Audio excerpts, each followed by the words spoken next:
thank you once again for being here, meaning as one of the hosts from the European Commission, contributing to the organization of this conference.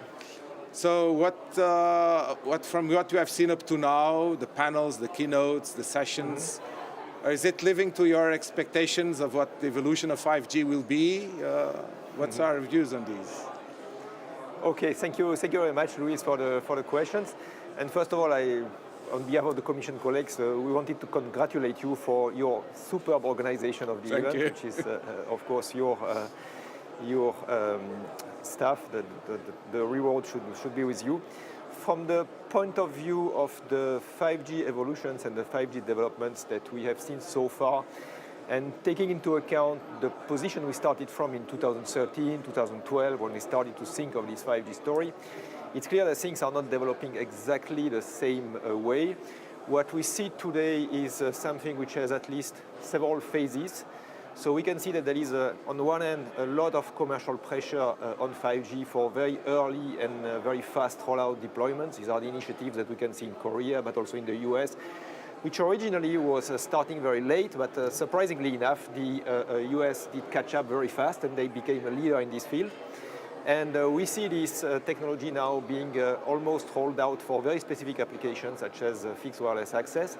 So that's one thing which is driving the standardization work and also puts pressure on spectrum allocations and spectrum identification. And the US have already done it on their side, and also the Koreans. Maybe we didn't see the things to develop that fast.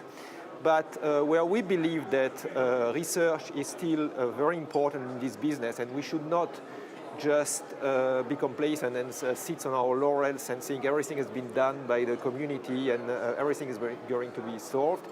We believe that if we really want to live up to the expectations of the full 5G potential, which we see from a Commission perspective as a technology to sort of reinvent a little bit the industry, be it the telecom industry, moving towards more software type of industry, and also being a technology that really supports the digitization of the industry and supports the emergence of digital ecosystems. This is really what the Commission wants to promote in 5G. We believe that there is still a lot of work to do, and I think this was well illustrated in this conference when we did hear several speeches stating that 5G is not only a radio, it's not only a new radio, because today let's say the focus, the emphasis is really on the radios, is really on the radio side, the NR, the new radio. Whilst our perspective is that if we really want to live up to the expectations of the vertical story, how the vertical industries are going to take advantage of 5G, there is still a lot of work that needs to be done from the point of view of the core network side, for instance, how virtualization is going to be implemented in networks, how third parties or vertical industries are going to control the network resource or have some access to the network resource in such a way that they see this resource as their own resource. All this is something that we will develop in our next program, in the next work program that covers 2018 and 2020, and for which we get the impression from the industrial constituency that it's still a very relevant topic to work on.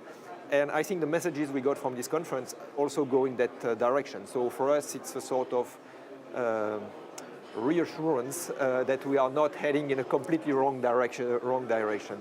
And this is something which is satisfactory because on the one hand, it justifies our investment in research and the support that we provide to industry and to research centers. And on the other hand, it also justifies our actions from the perspective of the action plan, where at the same time we try to put in place the framework conditions to have early deployments for the early, let's say, services of 5G that will be developed in stages and in sequences.